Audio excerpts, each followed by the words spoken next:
Olá, seja muito bem-vindo ao nosso canal História e Filosofia. Meu nome é Alexandre Cavalcante Vasconcelos, aluno do 9º ano do Colégio Harmonia. Neste trabalho, nós abordaremos o tema sobre a ditadura no Paraguai. A ditadura no Paraguai foi uma das ditaduras mais terríveis que aconteceram na América do Sul.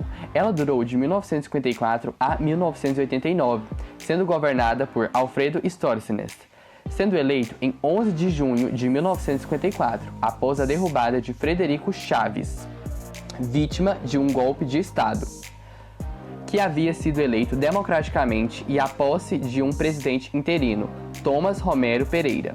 Stórsênez foi eleito sem adversários opositores e seu período de governo ficou conhecido como estronato. Sim, eleito e reeleito. Tinha eleições. As eleições eram feitas sem opositores. Agora me digam, isso era uma democracia? Fica a dúvida para vocês pensarem. Politicamente, Stórsênez governou com o apoio das Forças Armadas, que lhe dava a força militar para reprimir opositores, e do Partido Colorado, que lhe gerava o apoio popular. O caráter de seu governo era declaradamente anticomunista, por isso restringiu a atuação do PCP, Partido Comunista Paraguaio, e interferiu diretamente nos sindicatos. Do ponto de vista das relações internacionais, Stórsênez se aproximou dos Estados Unidos e rompeu com Cuba, após a Revolução Cubana de 1959, e deu asilo político a ex-oficiais nazistas derrotados na Segunda Guerra Mundial, como foi o caso do médico e oficial atuante nos campos de concentração do Terceiro Reich, Joseph Mengele, que ganhou cidadania paraguaia em 1959 com o nome de José Mengele. Do ponto de vista econômico, o estronato priorizou a abertura econômica com os países capitalistas, o que fez com que o PIB tivesse crescimento. De 1976 a 1981, devido à construção da usina hidrelétrica de Itaipu e da Ponte da Amizade, em um acordo com o Brasil, ocorreu o chamado boom da economia paraguaia. E em 1979, devido à assinatura do Tratado do Rio da Prata com Brasil, Argentina e Araguai, o país pôde exportar os seus produtos através de vias fluviais. Porém, tudo isso só foi possível devido ao endividamento com o FMI, Fundo Monetário Internacional, e a inflação também teve sua alta significativa. O governo de Alfredo Stórsênez perseguia violentamente não só opositores, mas também antigos aliados, como foi o caso de Epifânio Mendes Fleitas, presidente do Banco Central, que foi exilado em 1955, e seus opositores denominados epifanistas. Os membros do Partido Colorado, que estavam em uma ala democrática, também tiveram de sentir a repressão do ditador. Também ficou conhecido o caso do 108, quando a ditadura passou a perseguir homossexuais no país. 108 é o número de pessoas que foram presas pelo governo, iniciado por Bernardo Aranda, locutor e bailarino, morto em um incêndio criminoso ao edifício em que se encontrava.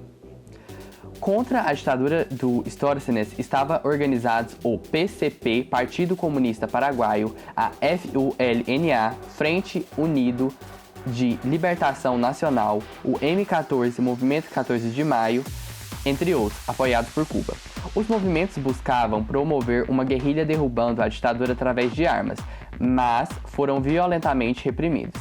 Estima-se que cerca de 400 guerrilheiros foram mortos em combate com as Forças Armadas paraguaias.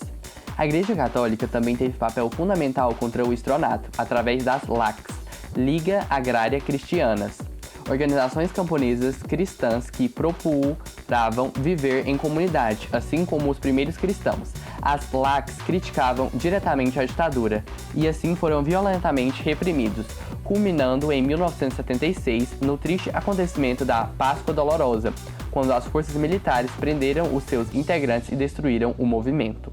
Conforme Alfredo Stórsênez governava reprimindo a população, mais críticas internacionais surgiam, e assim denúncias internacionais e da Direção de Verdade, Justiça e Reparação contra os Direitos Humanos se acentuavam.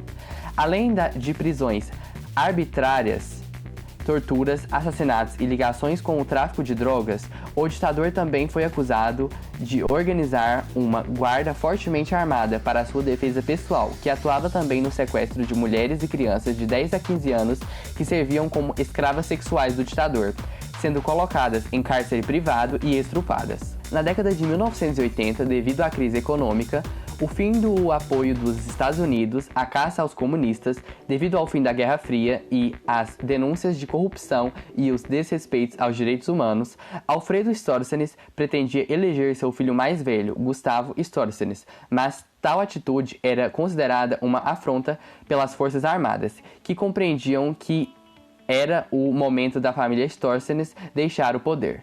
Assim, o general Andrés Rodrigues deflagrou um golpe de Estado, abrindo o processo eleitoral onde saiu vitorioso. Apenas no ano de 1993, em um novo processo eleitoral, foi eleito um civil para governar o Paraguai, o empresário Juan Carlos Wasmonés, do Partido Colorado, colocando fim na ditadura militar no país. Sim, e esse foi o nosso podcast sobre a ditadura no Paraguai. Espero que tenham gostado. Meu nome é Alexandre Cavalcante Vasconcelos, aluno do Colégio Harmonia do 9º ano, e se inscrevam no canal, ativem as notificações para não perder os vídeos e até a próxima!